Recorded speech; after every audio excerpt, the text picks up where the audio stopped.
Hey guys, it's another quick preview of the multi-layer scale level of detail. I'm not really sure what I'm calling this. Basically the idea is that what I want to do is I want to be able to represent things that are on a really massive scale like planets and solar systems, along with things that are on a really small scale like ships, on a human scale. And the problem that has is that the range of floating point numbers that's used in vector freeze doesn't let you represent something as small as a person and as big as a solar system all at the same scale level. So what I've got this little demo here. It's basically color coded. So yellow, the little spaceship here, is on the meter scale.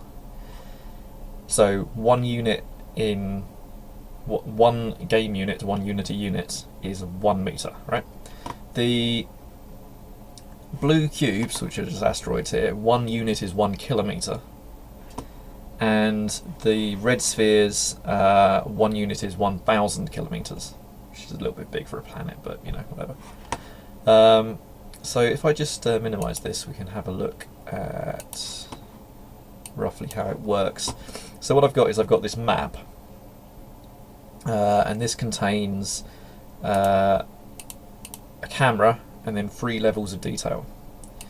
Each level of detail has this script called LoD scale, and this gives you the scale factor. So actually, sorry, I was wrong there. The red ones are 100 kilometers is one unit is 100 kilometers because it's got this here.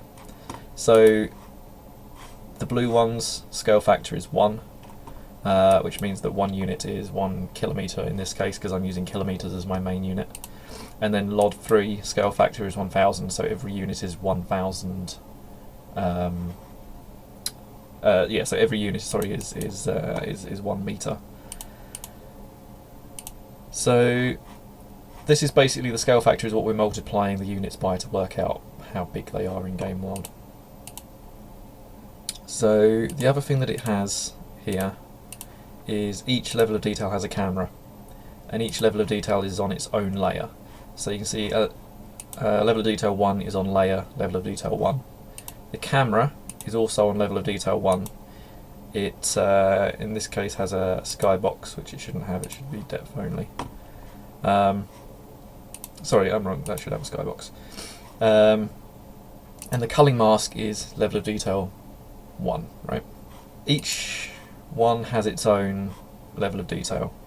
And each camera is set to depth only, and the culling mask is set to the level of detail of that thing. So when we add stuff to the game, you will see in level of detail 2, I have a random instance of script which just creates random copies of a game object inside a cube of that size, and I'm using that as a duplicate the blue cubes. And that's basically loading those blue cubes into layer level of detail 2. So they'll only be rendered by this level of detail 2 camera, which is moved and scaled based on the scale factor of that level of detail. Finally, map has a level of detail camera controller, which in this case is just pretty basic in that it has a goal and a position, and the position is whereabouts it is in the game world, and the goal is where it's looking at. This will obviously be replaced with an overridden version of the orbit mode camera. I think I'm kind of coming to the conclusion that almost all of the camera work that I want to do is going to be in orbit mode. So I'm kind of leaning towards only using the orbit mode camera. I know I developed the 3 different, the free mode, the orbit mode, and the chase mode. But to be honest, it's kind of everything that I've been doing so far has worked fine with orbit mode, so I might just do that. Anyway, and this camera controller deals with setting up everything. Oh, one other thing that I should have mentioned was that the camera level of detail 0, which is just the background, depth is 0. This one, depth is 1. This one, depth is 2. This one, depth is 3.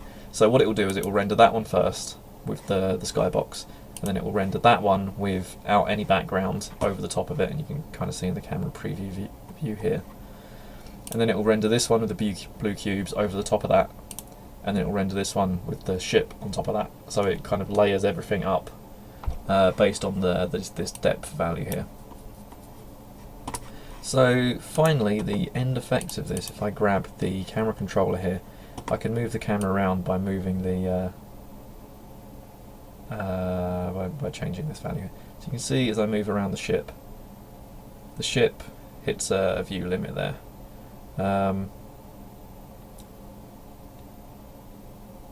So two things have happened in that movement there, if you're paying attention. So first up, as we move away, it goes outside of the 1000 units limit draw distance on the camera, which could probably be higher.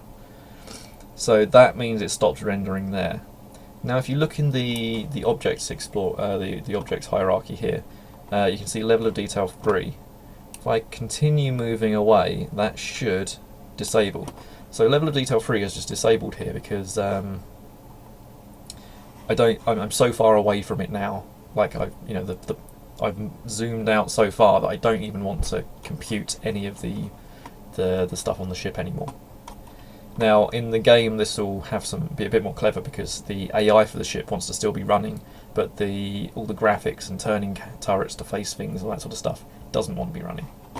So that basically culls out a lot of the computation that would be happening in the player only view if you're zoomed out into the map view. And if I continue on to zoom out, you'll start to see that the blue asteroids will start disappearing one by one as they get to the 1 kilometer, sorry, the 1000 kilometer distance. Although to be honest, that's so far it's doing that. But eventually, when this camera gets far enough away, you'll see level of detail 2 disappear. There we go. So level of detail 2 is now deactivated as well.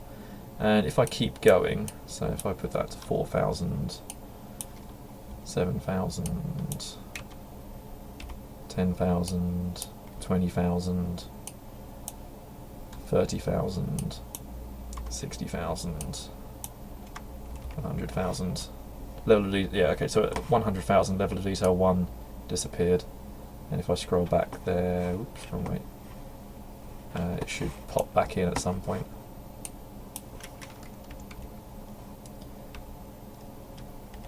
So yeah, there it is. Let's have a look at the code then. So I've been kind of aware I've not done any code videos for a while. I've done like kind of this is what I'm doing demo stuff. But this is fairly basic, and I encourage you to use this in your own games if you want to render huge scenes with multiple levels of detail on them. This approach seems to work okay. It's still a little bit like experimental as far as I'm concerned on the game. But basically what we've got is this is the camera controller. It's a mono behavior.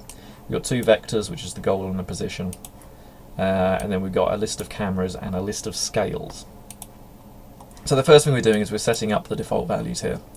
We're then setting up these lists so we can start loading data into them.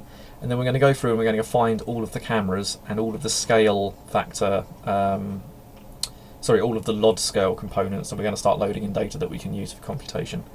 So for the cameras, we're just adding, we're going and we're finding the map component, and we're getting the first, find the child named camera, and getting the camera component.